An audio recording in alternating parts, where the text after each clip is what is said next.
Vodafone idea की बात करें तो देख सकते हो कि स्टॉक के अंदर मंडे को जबरदस्त तेजी देखने को मिली। स्टॉक 9 रुपीज तक गया इंट्राडे में, लेकिन ये जो तेजी है इससे पहले बहुत ज्यादा नुकसान कर चुका है स्टॉक। ये पिछले 2-3 सालों में इसने कोई खास प्रदर्शन नहीं किया है। और आपको ये पता ही होगा कि जब वोडाफोन आइडिया दोनों अलग अलग थे तब आइडिया बाजार में अकेला लिस्ट था, जब इसकी प्राइस 3 डिजिट में हुआ करती थी। उस लेवल से स्टॉक अभी बिल्कुल कौड़ियों के भाव में है। लेकिन अब यहाँ पे जिस तरह से फैसले लिए जा रहे हैं मैनेजमेंट की तरफ से, वो आने वाले समय इसकी दशा और दिशा को तय कर सकते हैं। तो यहाँ पे कुछ लेटेस्ट अपडेट निकल के आ रही है जिसको समझेंगे इस वीडियो के माध्यम से। लेकिन फ्रेंड्स, उससे पहले अगर आप पहली बार हमारे चैनल पे आए तो चैनल को सब्सक्राइब कर दीजिए, एक बेल आइकॉन दबा दीजिए ताकि जब भी नया वीडियो बने पहला नोटिफिकेशन आपको मिले। वीडियो पसंद आए तो लाइक से जरूर कीजिए। चलो फ्रेंड्स, वीडियो स्टार्ट करते हैं। मैं हूं आपका दोस्त एसबी दवे और हमारे अपने चैनल ऑनलाइन कमाई में आपका बहुत बहुत स्वागत है। तो सबसे पहले वोडाफोन आइडिया के कारोबार की बात कर ले तो देख सकते हो कि मंडे को 8.95 पर क्लोजिंग देखने को मिली। लेकिन यहाँ पे जो सबसे बड़ी बात है कि 2.87% की शानदार तेजी बनी। काफी समय के बाद स्टॉक फिर से बेहतर करता हुआ दिखाई दे रहा है। तो यहाँ पे आप देख सकते हो कि शुरुआत ही पॉजिटिव हुई थी 8.75 पर, और इंट्राडे में जो लो बना वो भी 8.72, मतलब गिरावट हुई नहीं क्योंकि 8.70 की क्लोजिंग फ्राइडे की। लेकिन इंट्राडे में 9.02 का हाई बना है, काफ़ी अच्छी तेजी बनी। और ये अब संभावना बनने लगी कि स्टॉक यहाँ से कुछ बेहतर कर सकता है। 6.5 से स्टॉक 9 तक आए, ये भी आपको ध्यान रखिए। पिछले दिनों गिरावट पे 6.5 तक चला गया था। अब अगर हम इसकी हिस्टोरिकल परफॉर्मेंस को देखें तो आप देख सकते हो कि पिछले एक महीने में यहाँ पे करीब 6.56% की तेजी बन चुकी है। और पिछले 3 महीनों में यहाँ पे 17.17% की शानदार तेजी बनी है। स्टॉक मतलब 3 महीने में जिसने निवेश किया उसको तो अच्छा रिटर्न मिला है, लेकिन 1 ईयर का रिटर्न मात्र 5.18% है, जो काफ़ी कम है। और 3 ईयर का रिटर्न मात्र 2.76% है। और 5 ईयर का जो है रिटर्न 3.95। यानी पिछले 2-3 सालों से जिसने निवेश किया उसको कोई ज़्यादा फायदे हुए। ये जरूर है कि रिटर्न पॉजिटिव है, लेकिन कोई खास तेजी नहीं बनी क्योंकि स्टॉक लगातार नीचे है। और आपको ये पता होगा इसका जब एफपीओ लाया गया था, एफपीओ लाया था वो 11 रुपीज़ में लाया था, उस प्राइस से भी अभी नीचे है। तो जो बड़े फंड हाउस है वो भी इसमें फंसे हुए हैं जिन्होंने एफपीओ में यहाँ पे निवेश किया था। वैसे यहाँ पे गौर करने वाली बात है कि रोज की तरह वॉल्यूम के मामले में आप देख सकते हो कि कल भी नंबर 1 पे ही था, यानी जबरदस्त वॉल्यूम में कामकाज हो रहा है। अब यहाँ पे जो बड़ी अपडेट निकल के आ रही है, वोडाफोन आइडिया ने अपनी रणनीति बदल दी है। अब वो इंडियन वेंडर की तरफ फोकस कर रहे हैं। तेजस, HFCL और HCL टेक्नोलॉजी जैसे इन वेंडर के ऊपर भरोसा कर रहे हैं और अपनी 5G और 4G सर्विस के रोल आउट के लिए अब इनके साथ में टाई अप कर रहे हैं ताकि जो कॉस्ट है उसको कम किया जा सके और स्पीड अच्छी ले जा सके। जो भी इस समय इंडियन जितने भी आप देखिए डोमेस्टिक जो मैन्युफैक्चरर है उनके ऊपर फोकस किया जा रहा है, उनसे अपना बिजनेस आगे बढ़ाने की तैयारी की जा रही है। तो यहाँ पे कि मनी कंट्रोल के जो सोर्सेस से जानकारी निकल के आ रही है कि कंपनी अपने 4G और 5G वायरलेस इक्विपमेंट के लिए समय तेजस नेटवर्क के साथ में टाइप कर चुके हैं। तो ये सारे के सारे जो भी इनके इक्विपमेंट है वो तेजस नेटवर्क उनको प्रोवाइड करेगा, जो इंडियन कंपनी है। यानी अब वो पूरी तरह से देखें तो जो ऑर्डर दे रहे हैं वो इंडियन कंपनियों को दे रहे हैं। तो आपको पता होगा कि जैसे कि इनके जो वेंडर्स है जिसमें सोनी एरिक्सन है, नोकिया है, सैमसंग, अब उनके बजाय वो जितने भी इंडियन वेंडर है उनके ऊपर फोकस कर रहे हैं, उनके साथ में कामचीत का चालू कर रहे हैं ताकि जो उनकी जो कॉस्ट है उसको कम किया जाए, खर्च में कमी आए और जल्द से जल्द उनको सर्विस मिल पाएगी। वो इंडियन कंपनियां होंगी उनके हिसाब से सर्विस दे पाएगी। तो अब उन्होंने 4G और 5G के लिए तेजस के साथ में इन्होंने टाइप कर लिया है। और आप समझ सकते हो कि इससे आने वाले समय इनका कामकाज है और तेजी से बढ़ता हुआ दिखाई देगा और जो खर्च है उसमें कटौती हो जाएगी। तो यहाँ पे सिर्फ तेजस नहीं बल्कि इस समय वो अपनी टेक्नोलॉजी प्लेयर के लिए HCL टेक्नोलॉजी के साथ में बिजनेस टाइप कर रहे हैं। उनकी पार्टनरशिप का जो मकसद है कि जो सेल्फ ऑप्टिमाइजिंग नेटवर्क यानी SON टेक्नोलॉजी वो HCL टेक्नोलॉजी के पास से ले।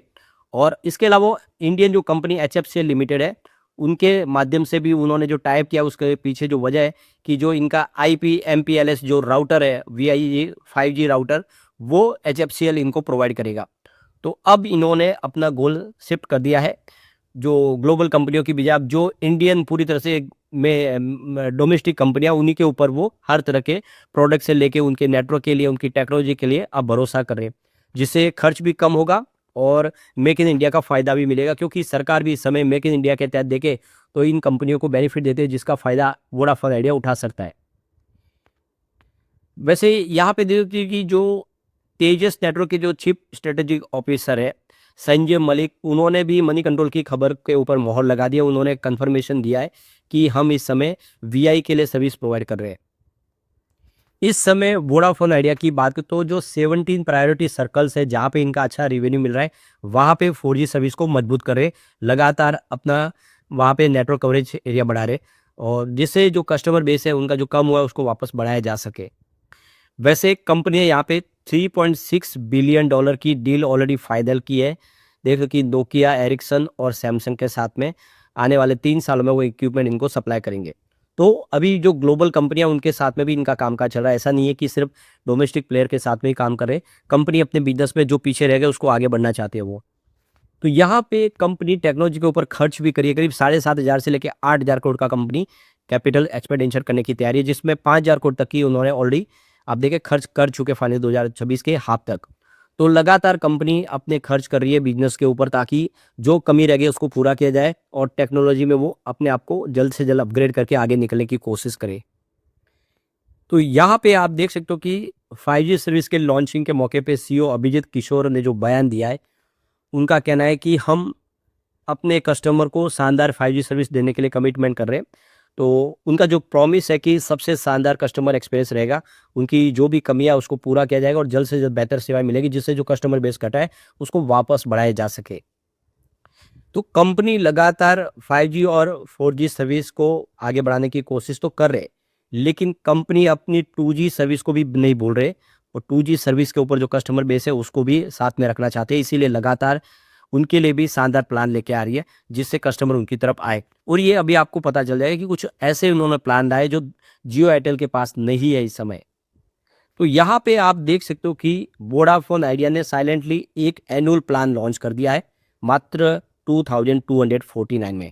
यानी आपका जो मंथली खर्च है 200 रुपीज से कम होगा, क्योंकि 2249 है। तो देख सकते हो कि एक बहुत ही शानदार फैसला किया गया है अपने बिजनेस को आगे बढ़ाने के लिए। तो ये जो प्लान है 2249 रुपीज़ का, आप देखें इस 2249 के प्लान में 3600 SMS मिलेंगे फ्री, 30 GB का आपको डेटा मिलेगा टोटल, और हिमाचल प्रदेश में आप चाहे तो 40 GB का डेटा प्राप्त कर सकते हैं। तो ये देख सकते हो कि बाकी जो सर्कल है वहाँ पे 30 GB का ही डाटा मिलेगा। तो ये उन लोगों के लिए जो बहुत कम नेट इस्तेमाल करते हैं और उनको सिर्फ कॉल करना होता है, उनके लिए ये बिल्कुल अच्छा प्लान है, क्योंकि ये जो है 200 से भी कम पड़ रहा है महीने का। इसके अलावा भी इन्होंने एक प्लान लॉन्च कर दिया है। ये आप देख सकते हो कि 180 डेज का है, मतलब 6 महीने का ये इन्होंने प्लान लॉन्च कर दिया है। इसमें आप देख सकते हो कि आपको अनलिमिटेड वॉइस कॉल होगा और 1800 SMS फ्री मिलेंगे, 20 GB का आपको डेटा भी फ्री मिल जाएगा। तो ये देख सकते हो कि डाटा आपको मिल रहा है ठीक ठाक, और आपको SMS मिल रहा है, कॉलिंग फ्री मिल रही है। तो आपको ये सिर्फ 1149 रुपये का प्लान है, और इससे आप समझ सकते हो कि ये इस छोटे से प्लान में आप 6 महीने तक आराम से कॉलिंग सेवाएं का प्राप्त लाभ ले सकते हैं। यानी जो मंथली चार्ज हो रहा है वो 200 रुपये से भी कम हो रहा है, जिसका आप फ़ायदा उठा सकते हैं। जो लोग सिर्फ कॉल करते हैं उनके लिए बेनिफिट वाला। तो ये सारे जो प्लान अभी समय जो लाए जा रहे हैं वो आने वाले में वोडाफोन आइडिया के कस्टमर बेस में वृद्धि कर सकते हैं, और कस्टमर बढ़ेंगे तो फिर बिजनेस भी पटरी पे आता हुआ दिखाई देगा। और अब मामला सुप्रीम कोर्ट में जल्दी सुनवाई होगी, सरकार इस समय सपोर्ट कर रही है। ऐसे में आने वाले में वोडाफोन आइडिया कुछ बेहतर करता हुआ दिखाई देगा। लेकिन फ्रेंड्स, कोई भी इन्वेस्टमेंट करने से पहले अपने फाइनेंशियल एडवाइजर से एडवाइस ले ले, या अपना खुद का रिसर्च करें, क्योंकि मैंने वीडियो आपके एजुकेशनल पर्पज के लिए ही बनाया। वीडियो पसंद आए तो लाइक शेयर जरूर कीजिए और चैनल को सब्सक्राइब कर दीजिए। Thank you friends.